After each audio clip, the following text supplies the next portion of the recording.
Narayanam namaskritya naram chaiva narottamam devim saraswati vyasam tato jayamudhiraye nashta prayeshva bhadreshu nityam bhagavata sevaya bhagavat yuttama shloke bhaktir bhavati naishtiki.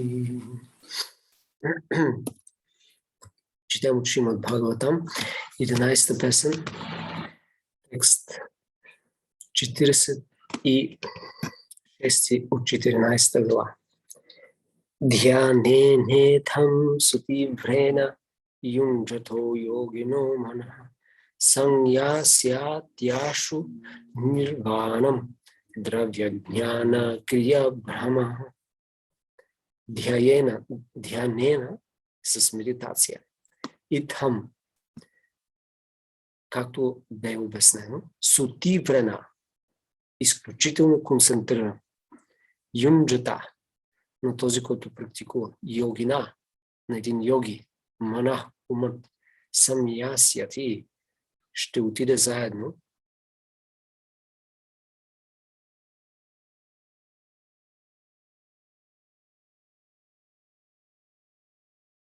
Харибол.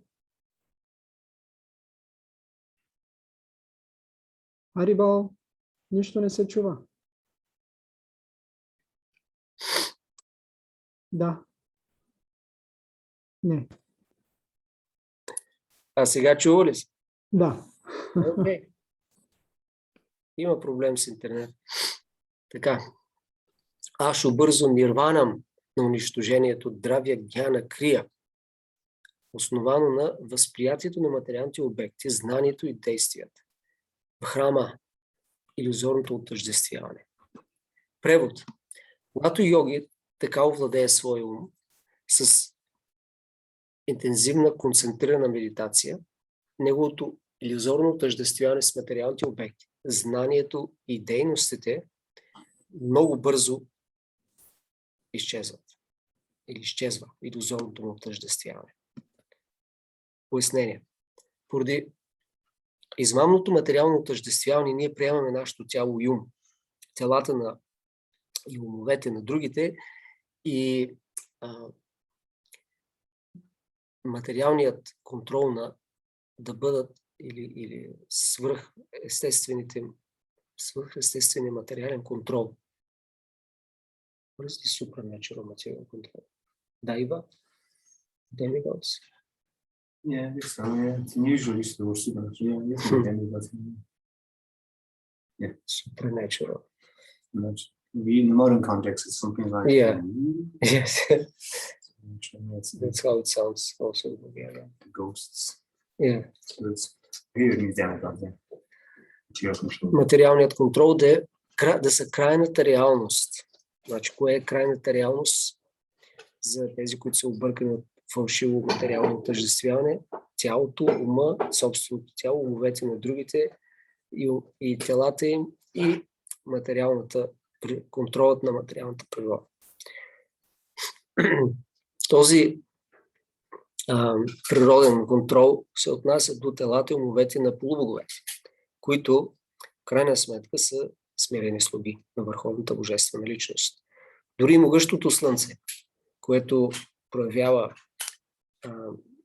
огромна мощ или енергия, подчинено следва вселенският път по заповед на Бог Кришна. Ясно се вижда в тази глава, че хатха йога, карма йога и раджа йога, така нататък, са неразделна част от бхакти йога и не действат, и в действителност не съществуват отделно. Now, when you say part and parcel, means they are inseparable, right? Part and parcel.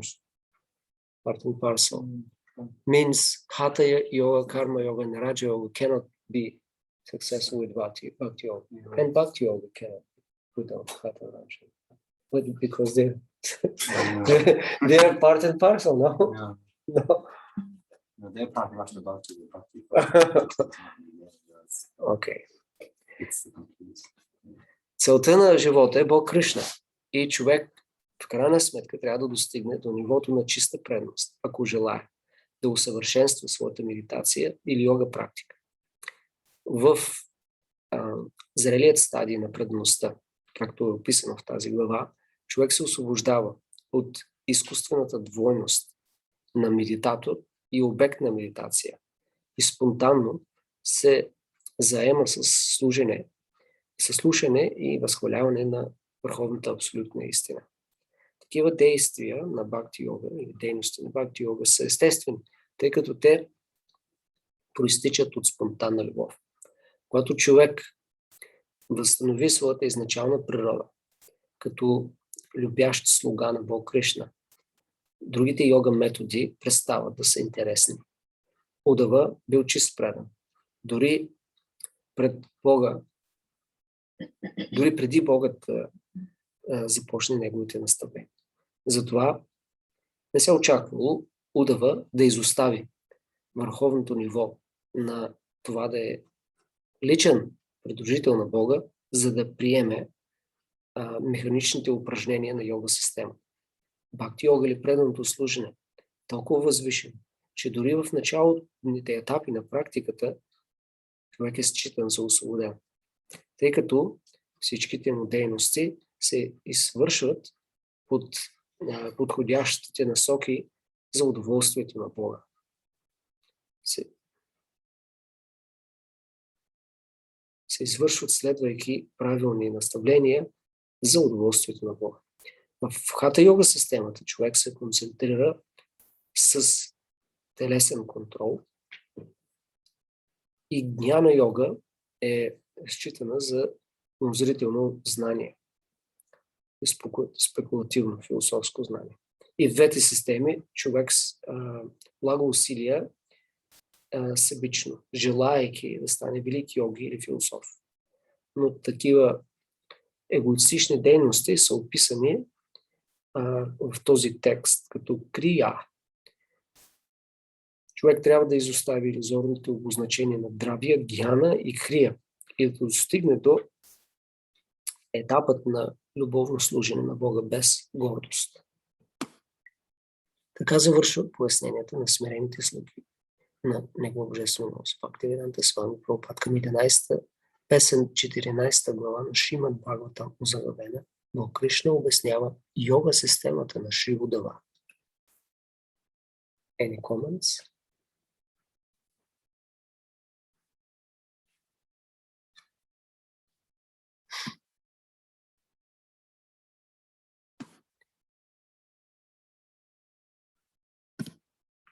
Otherwise, we will see what Durjan Prabhu says.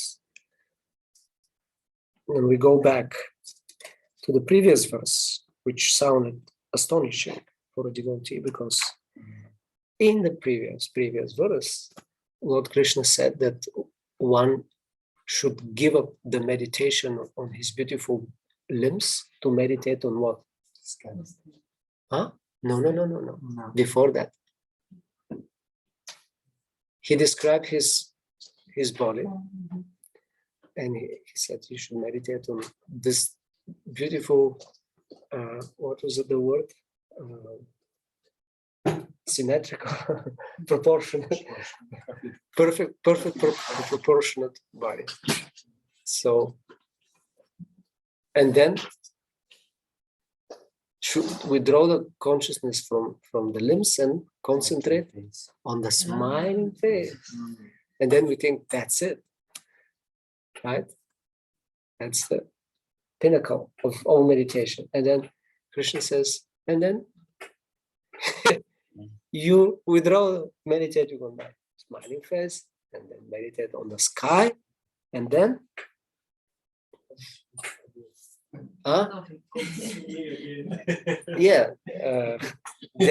then abide in me by understanding that I'm in you and you are in me. I'm in all the living entities and all living entities are in me. Or in the self, rather, he says, not in me. He says, abide in me by okay, let's read it. Exactly what he says.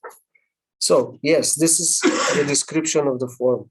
Wonderful. It is perfectly proportionate, gentle, and cheerful. He possesses 4 beautiful long arms, a charming, beautiful neck, a handsome forehead, a pure smile, and glowing shark-shaped earrings suspended from the 2 identical ears. That spiritual form is the color of dark rain cloud and is garbed in golden yellowish silk. The chest of that form is the abode of Srivatsa and the goddess of fortune. Do you know how goddess of fortune is represented and where? Because it's Srivatsa and goddess of fortune. Srivatsa is on the left side, and that's the hurl of air. And goddess of fortune is on the right side. But it doesn't say how. Because also that sign represents her, right? Srivatsa. But that's, it seems, goddess of fortune is also represented on the right side. And that form is also decorated with a conch shell, disc, club, lotus flower, and garland of forest flowers. Okay. The 2 brilliant lotus feet are decorated with ankle bells and bracelets, also bracelets in the ankles, not just the bells. And that form exhibits the Kaustuba gem along with an effulgent crown. The upper hips are beautified by golden belt. And the arms are decorated with valuable bracelets. All of the limbs of that beautiful form capture the heart, and the face is beautified by merciful glancing, pulling the senses back from the sense objects. One should be grave and self-controlled. Serious. This is a serious thing. It's not a joke. Yes, grave and self-control. And should use the intelligence to strongly fix the mind upon all of the limbs of my transcendental body. Thus, one should meditate upon that most delicate transcendental form of mind. Krishna tells Uddhava to pull back the senses and focus the consciousness within. Once this is accomplished, and one is strengthened by yoga practice, especially by carefully practicing pranayama 10 times at each of the day's 3 sandhyas of sunrise, moon, and sunset, the consciousness should be emptied of thoughts of the external world and filled with the gorgeous and delicately attractive limbs of Lord Vishnu. 10 times, 1 month.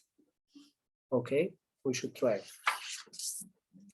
That focus achieved, Krishna tells Uddhava about a still more focused meditation. One should then pull the consciousness back from all the limbs of that transcendental body. At that time, one should meditate only on the wonderfully smiling face of the Lord. The Lord's smile is most attractive feature of his attractive form. And here is a quote from Krishna Karnamrita. Oh my Lord, the transcendental body of Krishna is very sweet. And his face is even sweeter than his body. But his soft smile, which has the fragrance of honey, is sweeter still. How can the smile have the fragrance of honey? We have to check.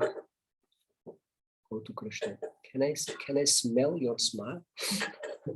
That's in the nectar of devotion.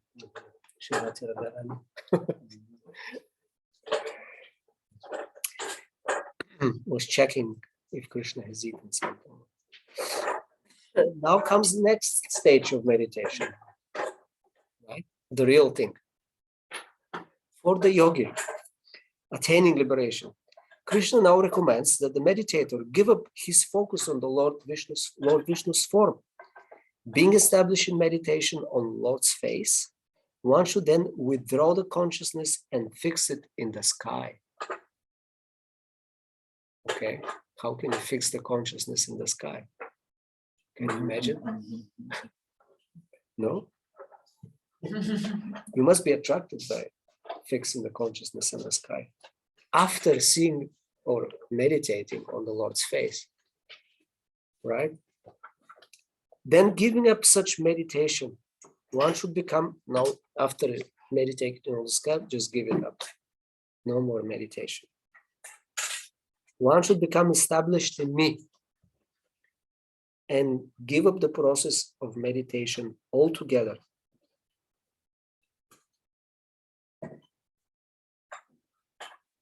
Where is this about the self?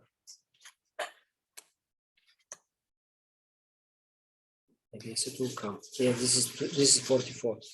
So meditation on the sky, and then vyoma.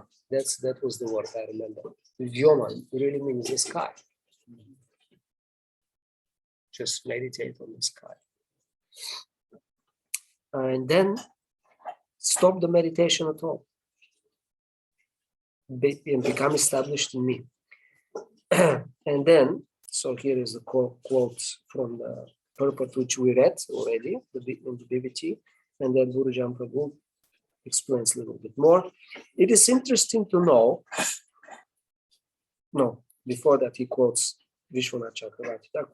In his comment on this text, Srila Vishwanath Chakravarti states that the meditator is dependent on bhakti, even for his success in achieving liberation. Without some practice of bhakti, one cannot succeed at karma and jnana. The jiva, that's a quote from Vishwanath Chakravarti, the jiva endowed with a practice of bhakti, or a particle of bhakti, realizes Brahman.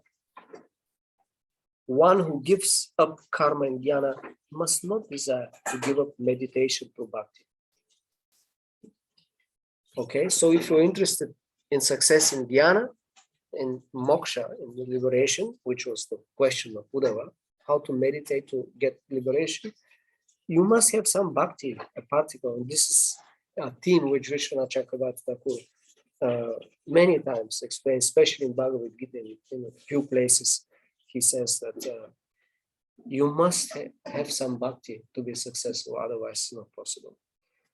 And then you can realize Brahman. That's the point. You want Brahman, no problem. You want that aspect of the absolute truth, but you must have some bhakti. Therefore, you meditate on Krishna's form with some devotion, and then you get Brahman. But those who give up karma and jnana should not desire to give up meditation with bhakti.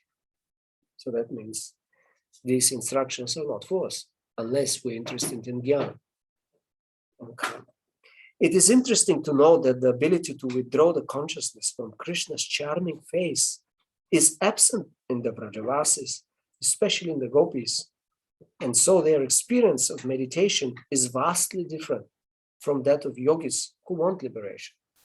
Gopis also want to withdraw their minds on the form of Krishna. They say, we want to forget him, but it's not possible. So for the yogis, these girls, they are unfortunate. We must meditate on the form of Krishna, but then he himself says, give that up and think of the sky. And then don't think at all. That's it. And they cannot stop thinking of Krishna. So they don't have, he says that they don't have the ability to withdraw the consciousness from Krishna's charming face. It's not possible for them. So their experience is vastly different from the yogis who want liberation. Krishna has already described the Vrijavasis' attachment to him. When was that? And 2 chapters back.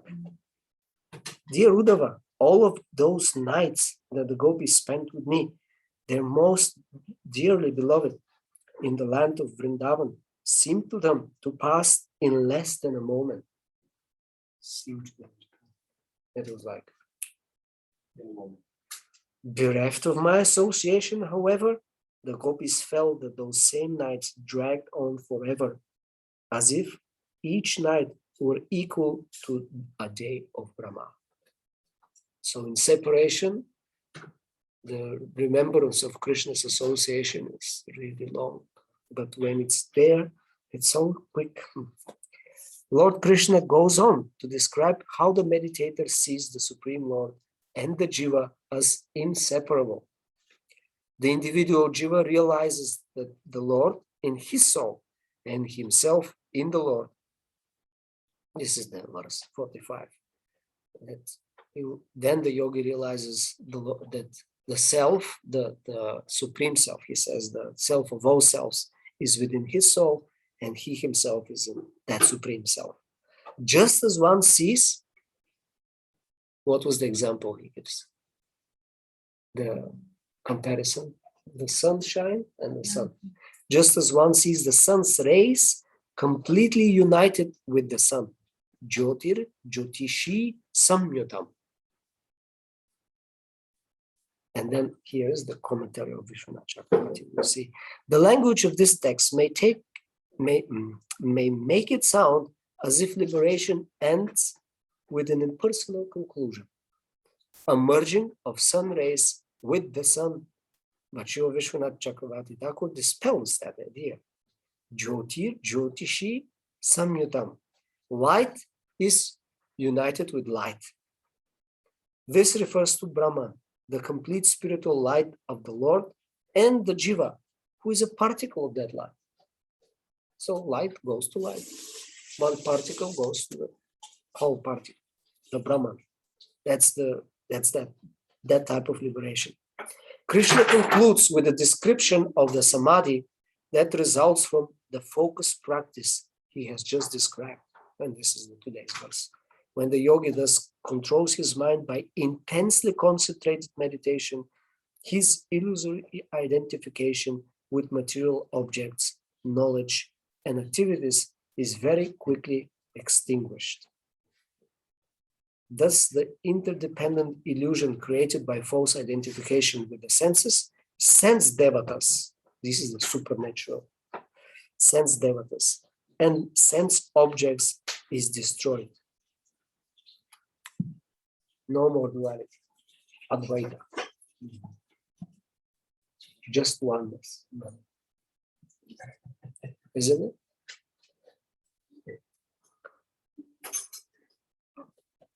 Everything is one. No, I just probably says when we create, I always get by tattva there's certain truths, but when we get into the application of it, we approach it differently. My Prabhupada says, you created Maya. Okay, we know by tattva, Maya is energy of the Lord, this is her role, this is what she knows. But it comes down to the Abhigaya, no, you created her. We created Maya, you created Maya. Krishna, Maya wasn't Krishna, you created Maya. You created her. This is you. Again, and I didn't do anything. I'm sorry. I have nothing to do. Well, then he went on to say that too. Yeah, like it doesn't mean that if I desire something, it should happen. So don't blame me. You know?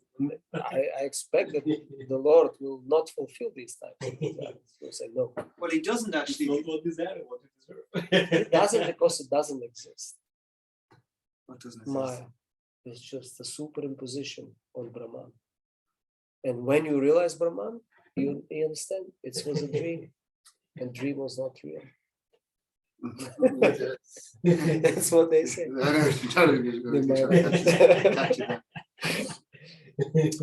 But yeah, if that's true, then how still you are referring to you separate from the dream, therefore again, there's two. So how do you create that too? Even the terminology they use creates all those twos. There is a duality. So he says, yes, there is a duality, but there's a oneness too. So, but then Prabhupada said, you created the duality this morning. You created the duality. It's you.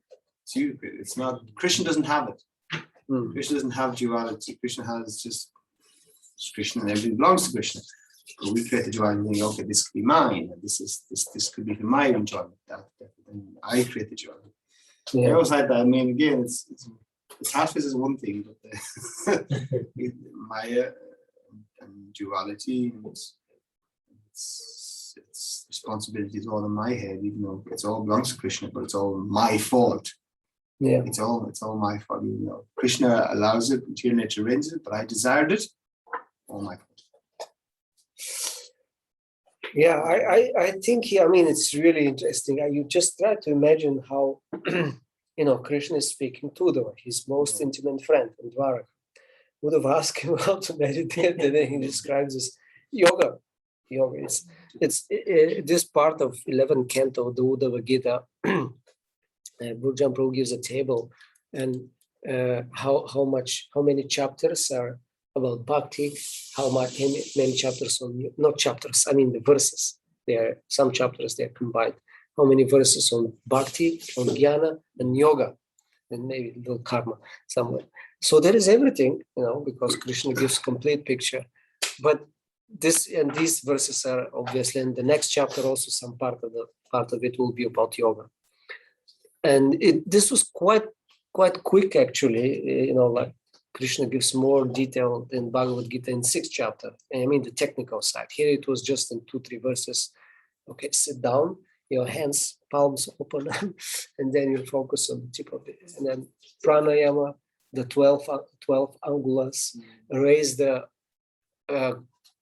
consciousness to the om of the sound of bell, and then up, and then on my form, meditate on my form. That very quickly.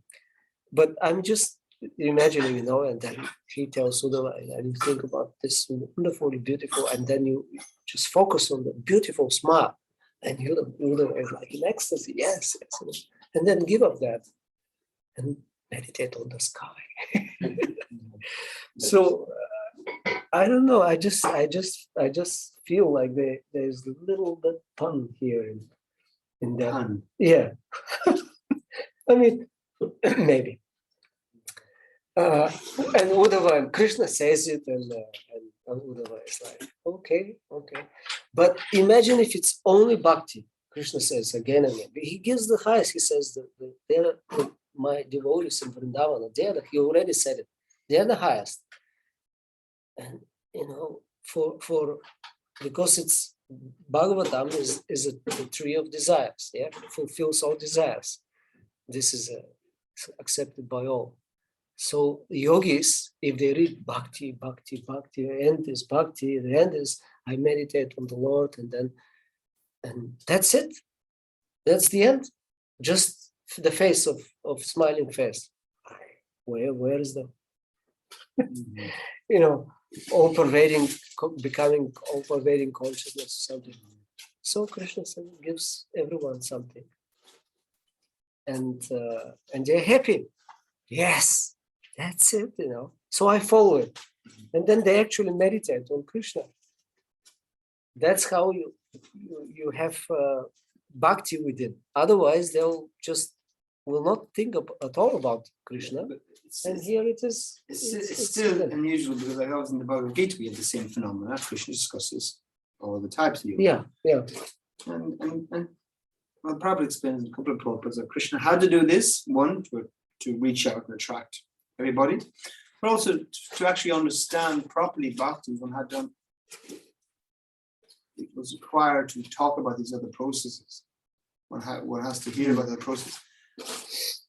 So Krishna does it for these tactical reasons, but still at the end he makes it man marava mad bhakto. Yeah, after discussing all the yogas, he makes it really clear about me.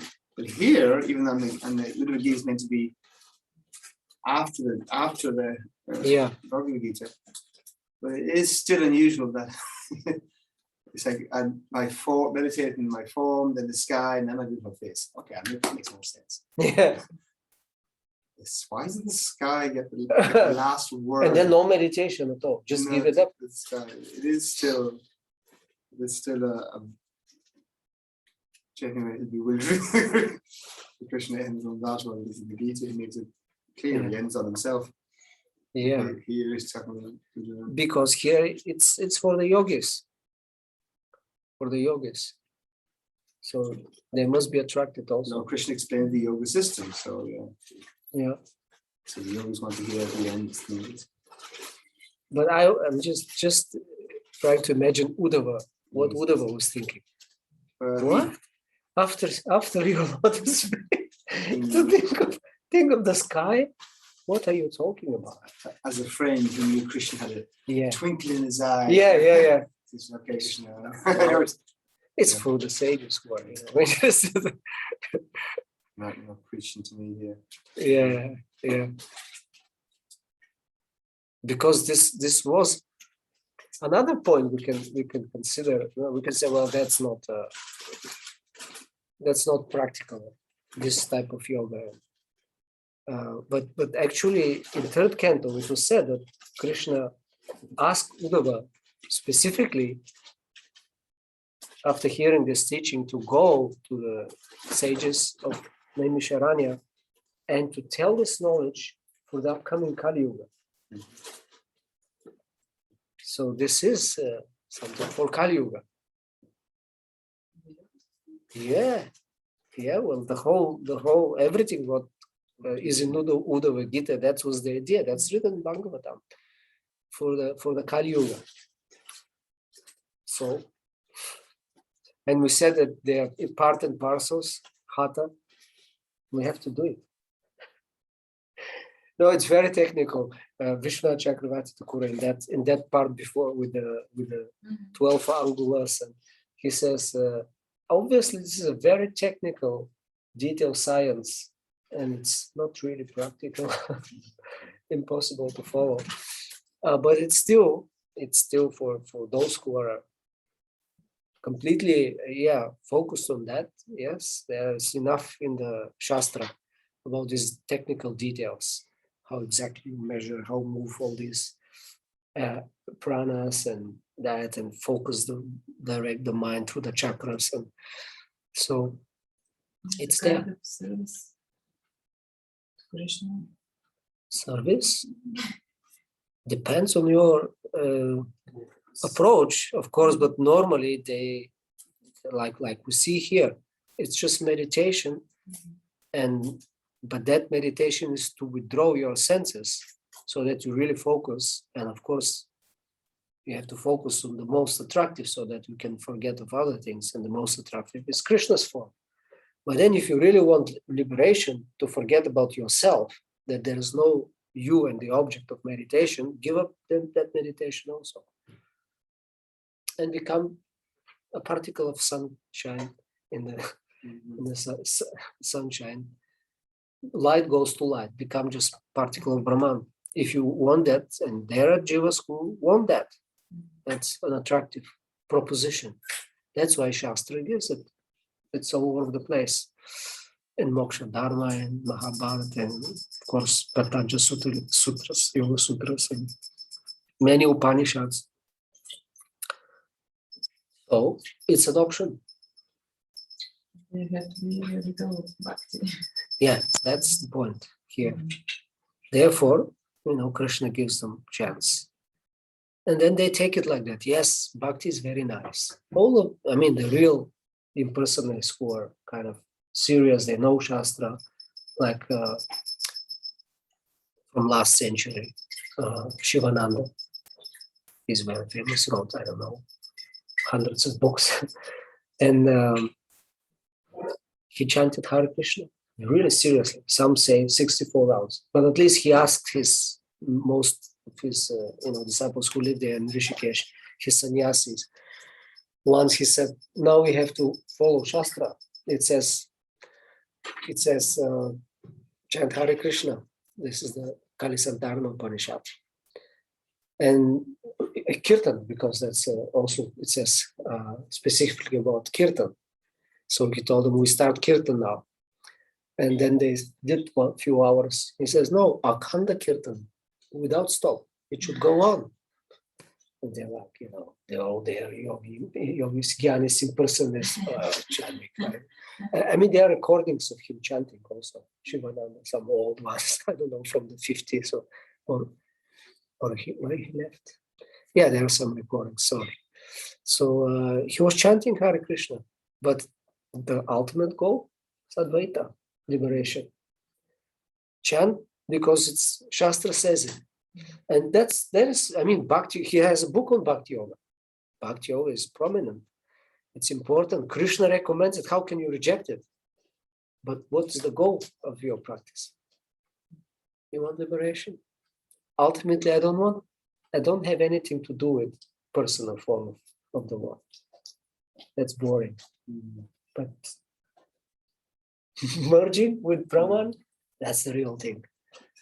So they are attracted to that. We can't understand. I mean, difficult for us because we have another mood, but it's Nirguna Bhakti. One meaning of Nirguna Bhakti is Bhakti for the Nirguna. You have Bhakti, but you ultimately aim at the without form, without qualities, that aspect of the Absolute, and it's there. And another meaning of Nirguna is Bhakti without any gunas, any material. Because ultimately, even but Hatha Yoga, Karma Yoga, Hatha Yoga, Jnana Yoga, Bhakti Yoga.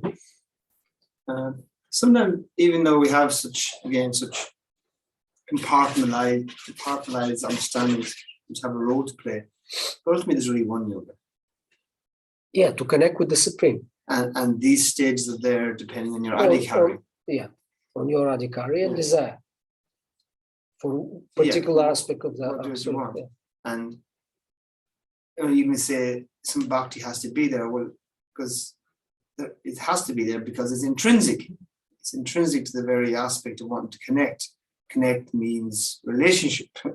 Yoga and relationship means devotion, bhakti. So ultimately, you can't not but come to Krishna at the end because that's the only conclusion can be. It's just a matter of how long it takes. And even if Krishna says, "In my form, in my smile, and go beyond the sky," automatically somebody's going to go, "That doesn't work." It's just, even if Krishna says it, kind of the devotee will automatically go, "That doesn't work," because there isn't. I can tangible my experience, my existential reality is your face is the most beautiful, and I can't pick up. I can't draw my face. I just can't. That's why I said just can't. It was Krishna's kind of, saying, let's you meditate completely on my face and then give it up for the sky. And that's why when the yogi goes, see, Krishna said it, so now I go back to meditating on the sky, not on Krishna anymore. But that's why, again, it takes it takes honesty. There's a certain dishonesty in any, even though they're very elevated, because they have to admit, ask yourself, think about it. Is it as nice meditating in the sky as upon Krishna's face? You have to admit it. You have to ask yourself and be honest to yourself. Is it? Because it's obviously not. Because it's not the heart hankers, but what's not? No, it's not. And of course, even what's big in our day-to-day life, you don't want general scripture something, you want to see the person, you want to so it's so silly to say that I go beyond the personality of the face to meditate on the sky. You have to be honest about, no, yeah, you're right, it doesn't work. But until they're sufficiently honest, they would, yes, okay. Now we're back to the real thing, the in-person goal. It's still a lack of honesty on the part of the practitioner of the yogi to say that he thinks he's got what he wants, but he hasn't. And there's still a pain in the heart because this is not going to satisfy. Well, I mean, in general, but still there are those who are attracted Brahmavadis. They really want liberation in Brahman. They're attracted. They're not interested. But just because you're attracted, they're not interested. No. Ultimately, that's a honest, they will see. I'm attracted to something. I'm attracted to like all sorts of nonsense. I'm attracted to it. I have an answer. I taste it. But to me, I'm honest. I know it's not good. Yeah, but because that's also part. I mean, the idea is because that's why Krishna says, "You give up that also, but abide in me." Mm-hmm. Okay, how is that? I gave up the idea of your beautiful face. What was how? That's what Vishwanath Chakravarti points. It was not there, but he says that in Brahman, in me means in my form of my formless manifestation of Brahman, and that's the goal of this type of jivas. They want that, so it's a rasa. It's called Shanta rasa. It's yoga. It's connection with the Supreme, but with the impersonal aspect, with Brahman, and then it's okay. I mean, relatively, when we, like Prabhupada many times he says, on the spiritual level, there is no distinction between the rasas. But he said, objectively, we think there is the highest rasa of Madhurya, which contains all the others. But it starts with Shanta. And Shanta, there is no relationship. They don't want relationship. So why should I meditate on a face when I don't want to speak with the person? So I meditate, but then at one point it's just, that's it. It's Brahman. Because they didn't feel the higher taste. Because if you don't have No, this but experience, that's their taste. That's their taste. That's for the their time rasa. being. It's called, no, that's eternal liberation like that. It's called Shanta rasa. but it's not eternal. No, it is eternal. Shanta rasa is a bona fide rasa of souls who want to have a relationship of neutrality. There is no actual relationship. It's called Shanta. Shanta. There is no activity. And that's eternal liberation. Vaishnava Char is not. But you're not. Yeah, they don't accept it as a rasa because there is no relationship. Rasa is the relationship. But it's But still, you're going to Brahman or not? yes, that's the point. When you're in Brahman, that's it. It's not But temporary. this is different from Brahma Jyoti or whatever. like, Brahman, Jyoti, Brahman is the same. sorry, the effulgence, because we said that this is temporary, even for millions of years. Eventually, you need to come back. No, it's if you may stay if you want it. If you are offensive, that's the verse of Bhagavatam. You ignore the lotus feet of the Lord, then you fall down. Even after so much endeavor, like here, it's like intensely concentrated meditation. But then vimukta manina, it's your liberation. It's not real actually, and then you will fall down. That's what it says the verse. But if you're following this one, here there's no offense. You actually worship the lotus feet and everything. So there are no millions of years in Brahman. There is no time. You're just happily in Shanta, peacefully, liberated. No, you don't like it? Everybody is like, what is this?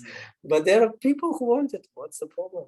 Come on, it's also Krishna. That's Brahman. It's blissful. It's nice. We can't imagine because, oh, what do you mean? You choose that instead of, serving Krishna. Yeah, I want this. I want Krishna in that aspect. Brahman. No, no, we still don't accept it. You don't like it. No, because Shantarash is mostly the state of neutrality, appreciation. I like the word appreciation. That's an element. That's why the other rasas are based upon it. You have to appreciate, and then after appreciation, okay, let me do something. Then it comes dasya. But is it really? Can you really use the term Shantarash for the persons he merged yogi with the Brahma Jyoti? Is that really Shantaras? Shantaras, like we said, the trees and the rocks. Yeah, there are two there. descriptions in Bhakti Rasamrita Sindhu. We can look exactly again what Rupa Goswami says, but and Srila Prabhupada in Act of Devotion. Yeah, there are Shantaras in the spiritual world, those conscious entities which don't have interaction. Although there is also they offer service. Krishna comes and takes. Yeah. So there's service, but because they are not with the same rasas exchange, that's standard with the same forms, more or less. So therefore, basically, even the animals are not considered in other rasa but Shanta because they are not with the same form. You cannot exchange rasa according to rasa theory. You cannot exchange rasa with a dog. Although we know we exchange relationship. I love my dog. I kiss him and embrace. Right? More or less. So there's some rasa, but that's not in those type of standard rasas. It's some other expression. But Acharya say, for example, that the cows have a vatsalya feeling. They want to feed Krishna, take care. So there's some parental, but it's not in the standard vatsalya, which is you have to be human. You have to have a human form to speak with Krishna and although the cows also speak and tell you something that they are moving. Anyway, we can do some research. You're still doubtful about Shantarasa. Well, yeah. But there's definitely examples of yogis. There's a whole chapter in that in Nectar of Devotion. Yeah, mutual love of God. I'm looking at that. This appreciation Lord Vishnu of Lord Vishnu, appreciation Lord Vishnu by sending person instant of situation Shantarasa, the neutral state, aspiring salvation, and ultimately come to the impersonal status of spiritualization. So it does go back and forth. Yeah. When the devotee is situated in Shantarasa, neutral state, he appreciates the Vishnu form of the Lord. So there has to be form. Ramjuni doesn't. I don't know if it's. Yeah, I'm still. If actually even the Brahman realize, even though it's an impersonally based attraction to some degree, but it's one engaged, one himself in the Brahma Jyoti, it's not Shantarasa. His appreciation of Lord Vishnu and awe and veneration by the saintly is understood as a sign of Shantarasa, like Vaikuntha. Vaikuntha's Shantarasa. No, not at all. Das. It's just das. There's active service. You can Okay. active service. Both again, isn't it? Like Goloka and Dharma said Shantarasa. If you consider Vaikuntha trees and like that, but for the process, there's no recommendation you meditate on Shantarasa for Vaikuntha or Goloka. There is no such thing. So the stage of Shantarasa can be attained by the impersonalists only when they're in association with pure devotees. So it's basis in person, but there has to be that connection. Otherwise, it's not possible. That's what we're here. We read in the previous chapter only association. Without that, you cannot. And obviously here it's by association, you will meditate on the form. And then you get what you want.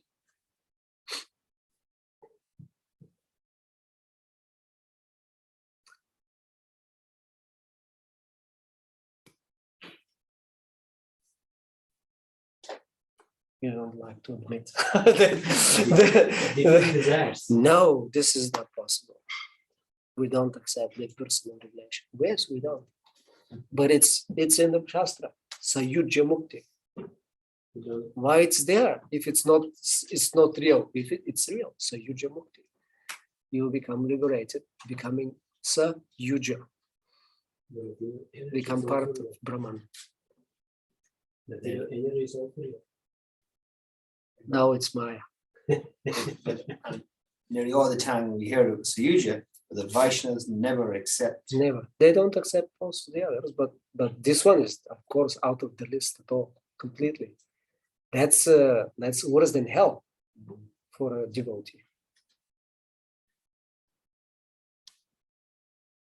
Because no chance of service, active service. Hell, I can serve, I can remember. Krishna.